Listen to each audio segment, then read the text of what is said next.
So welcome everybody to this latest video on 162 Maths, and in this video we'll be going over a quick topic test with a collection of exam style questions on sketching quadratic graphs at foundation level. Now a copy of the questions for you to have an attempt at before watching through this video is available for you to download by clicking on the link in the description, which I strongly recommend you do to see how much understanding you have on this topic. Now, before we get started working on this test, it's worth mentioning that there's no indication about whether these questions are calculator or non-calculator, and this topic can appear on both papers. So what we'll do is we'll just assume that it's non-calculator, and then obviously if we can use a calculator, it's going to be a bonus. So let's have a look at question 1. So question 1 says complete the table of values for y equals x squared plus 2x minus 2 for the values of x to minus 3 to 2. Now for this is going to be a quadratic graph, so it's always important that you recognize what shape graph it's going to produce, and it's going to be a U shape because it's a positive parabola. Now for this question, what we need to do is we need to substitute the values of minus 1 for x and x equals 2 into this equation here to find their respective y ordinates. So let's start off with when x equals minus 1. So I've got y equals, and I'm just going to replace x with minus 1. So wherever I see an x, I'm just going to swap it for minus 1. And then working this out, minus 1 squared is positive 1. 2 times minus 1 is minus 2. And we've got minus 2. So calculating all of those, we get an answer of minus 3. Then substituting when x equals 2, I'm going to end up with 2 squared plus 2 times 2 take away 2. So that's 4 plus 4 take away 2, which gives me an answer of positive 6. Then moving on to question 1b, it says on the grid draw the graph of y equals x squared plus 2x minus 2 for the values of minus 3 to 2. So for this, what we need to do is just plot the coordinates from the table. Now here for this, you want to try and be as accurate as possible. So minus 3 is when y is 1, so that's going to be there. At minus 2, it's minus 2, which is there. At 1, it's at minus 3, which is there. At minus 2, at 0, it's at minus 2. At 1, it's at positive 1. And at 2, it's at 6. And then what you then want to do now is to try and plot those points as accurately as possible. Now again, this can be very, very fiddly, more so for me on the computer. And you want to try and not use as chunkier of a pen as what I'm using. And what you should have is something that looks like that. Then for question 1c, it says use the graph to estimate the value of y when x equals 1.5. So 1.5 is about there. And looking at that, I would say that you should get an answer roughly at around 3.1 to about 3.4 in terms of possible answers. So any of those would be absolutely fine to project, because obviously then we're just looking at these values here. Actually, I would say that the correct answer you should have is 3.25, but then again, you're never going to go that accurate. So something along those lines would be absolutely fine. Then for question 1d, it says use the graph to estimate the solutions to x squared plus 2x minus 2 equals 0. So for this, what we're looking for are the roots or the x-intercepts. And that's going to be this value here and this value here. Let me just do that in a different color.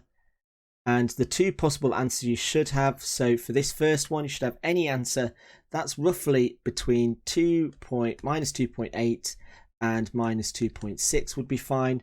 And for this one, I would say any answer between 0.6 and 0.8 would be fine, and make sure that you are giving two answers because there are two solutions, even though the question is only worth 1 mark. Moving on to question 2a, it says the graph of y equals 2x plus 1 for the value. We'll need to draw this. So for this, what we need to do is draw a table of values. So for this, let's just do x and y. And what you want to do is pick 3 nice, easy, small numbers for x. So I'm going to go for 0, 1, and 2. And then all I'm going to do is substitute these numbers into this equation. So for this one, it's going to be y equals 2 times 0 plus 1, which is going to be 1. For this one, it's going to be 2 times 1 plus 1, which is 3. And for this one here, it's going to be 2 times 2 plus 1, which is 5. So these are the coordinates I need to plot the line of y equals 2x plus 1. So looking at this, I've got 0 and 1, which is there. I've got 1 and 3, which is there, and 2 and 5, which is there. And then what I then need to do is just as accurately as possible is to draw a line connecting those points, and not just connecting those points. What I need to do is to actually make sure that the line is extended. And again, this is going to be eating up a lot of time, but you want to try and extend those points to the edge of the graph, or at least to where the numbers end. And I think that's probably about right. And let's just do this top end. And again, you make sure that your line goes through each of the points that you have plotted. So that's probably the best I'm going to do on the computer. It then says show clearly how you can use the graph to solve 2x plus 1 equals 4. Now, for this, you can solve it algebraically, but the question says how we can use the graph to do this. So what we then need to do is to draw y equals 4, which is a horizontal line through 4. And our solution is where the two lines intersect. So it's going to be at this point here, in which you should have an answer, I would say, of around 1.5, 1.4 to about 1.8, I would say, depending on the answer. But let's just work it out correctly of what you should have, which was 4. So 2x equals 3. So x equals 3 over 2, which is 1.5. So any answer around 1.5 would be fine, but make sure that you are drawing that horizontal line through y equals 4 and then drawing the line projecting downwards to your x-axis to find out that value. Moving on to question 3, which is a matching up with graph shapes. And so let me just zoom out for this. So we've got all of those graphs on. I knew that was going to happen, and just do that a little bit more. So for this, what we're going to do is just recognize the graph shapes. Now this one, we know it's going to be a linear, it's going to be a straight line because we've got a single x and a single y. This one's also going to be a straight line graph, and it's going to be a positive line, and it goes through -4. This one is going to be a reciprocal graph, so again it's going to look like that. And this one is going to be a positive parabola. So I can already, through that, just highlight the ones that I should know. So this one's going to be there, and this one is going to be that one there. Now this one I'm looking for, and I should put a T at the end of that, straight. So this one I'm looking for a straight line with a positive gradient. So that one's going to be this bottom one. Also know that it crosses the y-axis as -4, and that one's got a negative intercept. So therefore this last one must be the second graph. Let's zoom back in.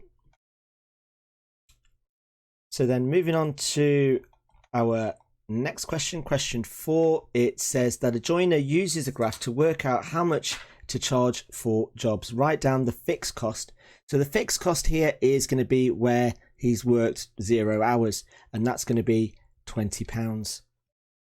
The next question then says find out how much the joiner charges per hour. Well, for 1 hour, it's so from 0 hours and how much he charges, so that's 20. So for 1 hour, it goes up to about £45. I make that, oh no, £50. Then for 2 hours, it works out to be about £70. For 3 hours, it works out to be roughly about £90, or £95, I should say. And let's go for the whole ones there. For 4 hours, it's going to be 120. So looking at this, we can see that for 4 hours work, because obviously these numbers are a little bit inaccurate because they're kind of cutting off boxes. So for 4 hours, it's £120. Now, if it's £20, if we take away the £20, then that's going to give us £100. So £100 for 4 hours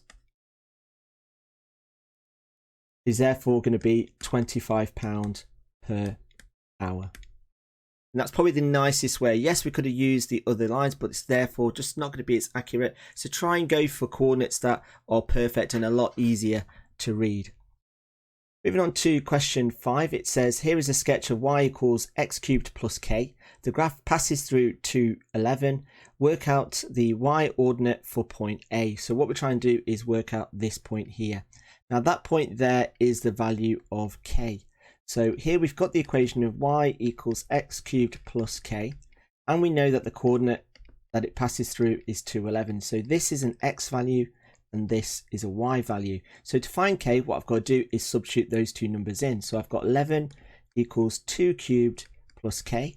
Now 2 cubed is 8. So 8 plus something equals 11. So k must equal 3. So the coordinate for the y ordinate for point A is going to be 3. B then says point B has an x coordinate of -2. Work out the y ordinate for point B. So here what we've got is we write down the equation, which is now +3. So if we know that the x is -2, we've got y equals -2 cubed plus 3. So -2 times -2 is +4 times another -2 gives me -8. So it's -8 plus 3, which gives me an answer of -5. Now remember, although it mentions coordinates, it's only asking for the y ordinate, something that I often forget because just quickly reading a question. So make sure that you are reading the question carefully. And moving on to our last question, it says the graph shows the relationship between speed in s miles per hour and time in hours of a cars traveling a fixed distance. So a fixed distance is basically looking at a number of cars, but they're all traveling the same distance. So the question says write down the speed when the time taken is 90 minutes. Now 90 minutes is 1.5 hours. So what we're looking for is this point here. So that there is going to be our answer. So it's going to be 20. It then says work out the fixed distance. Well, for that fixed distance, I've got to do 1.5, which is the time, multiplied by the speed, which is 20. And so that's going to be 1.5 times 20, which gives me an answer of 30 miles.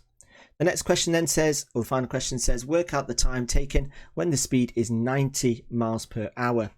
So looking at this, what we've got to do is look at the speed time distance triangle, which is slowly disappearing, in which here we know that the distance is 30 miles and we know that the speed is 90 miles per hour. So then using the formula, we get 30 divided by 90, which equals a third. So it's a third of an hour. Now if you think to yourself, what is an hour? Well, it's 60 minutes. So it's a third of 60 minutes. So that then becomes 60 divided by 3, which gives me an answer of 20 minutes.